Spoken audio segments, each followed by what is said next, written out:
que adquirió de ser una democracia competitiva pero conducente a regímenes autoritarios sin control democrático en los estados particularmente, condujo entonces a el doble fenómeno de la corrupción sistémica y generalizada brutal de la clase política y por tanto su fragilidad y dependencia también del dinero ilegal del crimen organizado.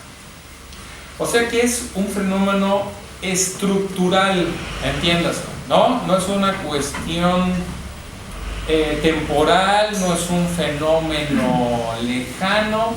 La forma en que opera la democracia mexicana en estos momentos obliga, literalmente obliga a la clase política a ser corrupta y a tener que hacer negocios con el crimen organizado. Así que tendríamos que pensar en un cambio radical de reglas para que este fenómeno pudiera evitarse, para aislar a la clase política de esta tentación o necesidad de corromperse de manera sistémica.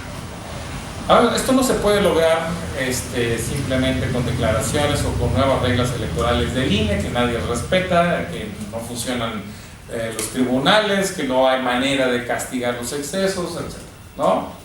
Estamos en una época donde la población ya se hartó, ciertamente, ¿no?, de estos fenómenos. Ya no toleramos ya tanta corrupción, tanto descaro, tanto abuso. Pero hasta ahora, digamos, así ha funcionado, incluida la elección de este año o todas las elecciones de este año.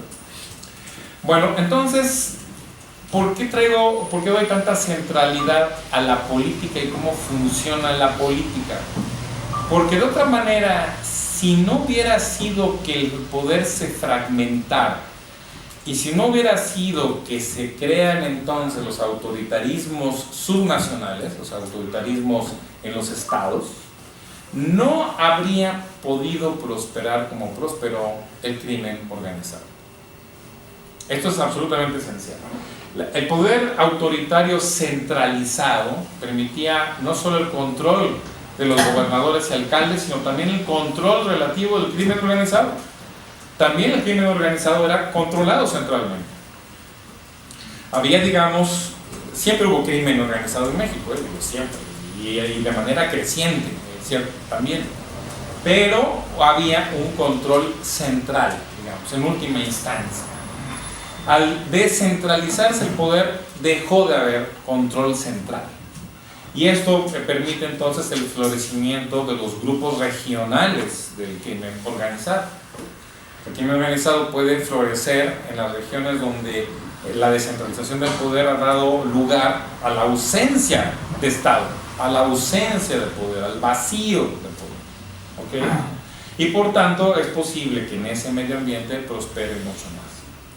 Hay una tercera característica que menciono rápidamente y ya termino, que es la simultaneidad de nuestra democratización con grandes cambios organizacionales del mercado global de drogas. Hay también una explicación de mercado por qué nos pasa lo que nos pasa. ¿A qué me refiero? En Estados Unidos el consumo de drogas ha aumentado sistemáticamente y de una manera explosiva en los últimos 30 años. Se ha diversificado además para incluir ya no solamente las drogas tradicionales, sino las metanfetaminas y otro tipo de drogas sintéticas.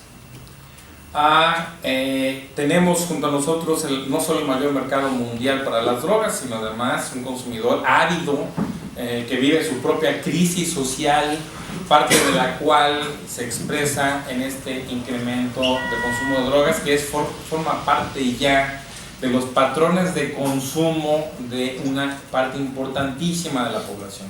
Ya es parte de su consumo, así como empezó a ser parte del consumo de las clases medias mexicanas el tomar vino de vez en cuando, y cuando antes ni siquiera nos imaginábamos eso. Ahora para los gringos tomar drogas es parte ya de su consumo normal, es parte de la vida y se convierte entonces en un mercado permanente, en un mercado temporal, derivado de alguna crisis, de una oportunidad. No, es parte de su cultura. Y por tanto se convierte, insisto, en un gran atractivo y un mercado que hay que satisfacer. Si alguien quiere coches, le producen coches, ¿verdad? Se producen, hay fábricas de automóviles que vienen para acá a México. Bueno, si alguien quiere drogas, pues alguien se las va a dar, ¿no? O sea, por supuesto. Hay un mercado creciente de drogas. Entonces, tenemos entonces la expansión del mercado de drogas, el crecimiento del mercado de drogas, y por otro lado un bloqueo de las viejas rutas que llevaban de manera más directa la droga desde Colombia, Venezuela y Perú a Estados Unidos. Ahora, por razones que ya muchos han analizado, ya no se podía hacer de manera aérea ni marítima de manera directa, ahora se hace vía terrestre, se pasa por México. Entonces, los cárteles mexicanos en los últimos 20 años se convirtieron de ser una especie de distribuidores contratados o subcontratados por los colombianos a convertirse en los verdaderos dueños controladores del mercado. Entonces, es como si hubiéramos tenido un gran éxito en empresas mexicanas. Tal vez el ejemplo de Cemex, ¿no? Cemex, Cementos Mexicanos, es una gran transnacional, es la tercera empresa más grande de cemento del mundo. Es una historia de éxito, de un conglomerado mundial, ¿no? De una especie de oligopolio cementero. Bueno, pues así, hagan de cuenta que los cárteles mexicanos son Cemex, ¿no? Se convirtieron en los grandes oligopolios del mercado de droga. Ellos ahora controlan a los productores en Colombia y controlan en la distribución minorista, digamos, en Estados Unidos. De manera que tenemos no solamente un mayor mercado, sino empresas criminales muchísimo más grandes. Junto con eso hay otro mercado que también controlan los mismos grupos criminales, con algunas subsidiarias, que es el mercado humano, el mercado de la migración ilegal. Este es otro mercado creciente. Nunca había habido tantos migrantes centroamericanos, bueno, mexicanos tampoco. Los primeros años 2000 fue una expansión brutal, pero el negocio principal de los centroamericanos creció también exponencialmente en los últimos 10 años y se convirtió en un nuevo mercado ilegal que fue controlado por quienes controlan el territorio. O sea, la migración de los centroamericanos implica cruzar el país y por tanto quien controla el territorio está controlando también esos procesos de migración. Entonces tenemos otro negocio boyante. Y finalmente, en ausencia de Estado, casi cualquier otro negocio puede convertirse en un gran negocio ilegal. En Michoacán en particular, por ejemplo, la explotación de las minas de mineral de hierro se convirtió en un gran negocio. No había control, estaban en zonas aisladas. Quien controla el territorio, casi como en la época de los vaqueros, ¿no? Controla también el negocio ilegal.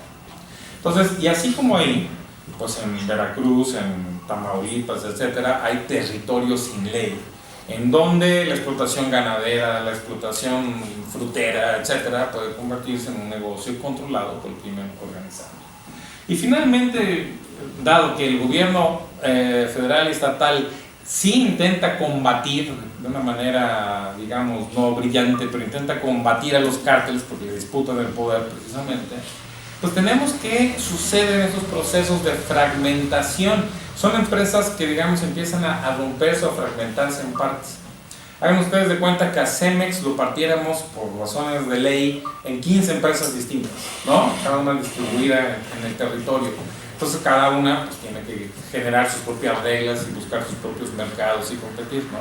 Bueno, eso está sucediendo con los grandes cárteles. Al fragmentar los cárteles, el de Sinaloa, etcétera, al hacerlos cachitos, al matar a sus dirigentes principales, fundadores, etcétera, pues resulta que las partes tienen que recomponerse y el proceso de recomposición incrementa también la violencia, porque hay que combatir por el territorio, el control del territorio, que es lo esencial, y esto incrementa la violencia criminal de estos. Entonces, como ustedes ven, conspiran para tener al país en una guerra civil muchos factores internacionales del mercado de drogas, factores nacionales de la forma en que nuestra democracia precaria se construyó, conduciendo a la coexistencia de una democracia federal pseudocontrolada con autoritarismos regionales, subnacionales, estatales, que son totalmente autoritarios, como lo que vivimos en Veracruz, ¿no? Una satrapía. O lo que podemos decir, digamos, sucede también a nivel municipal.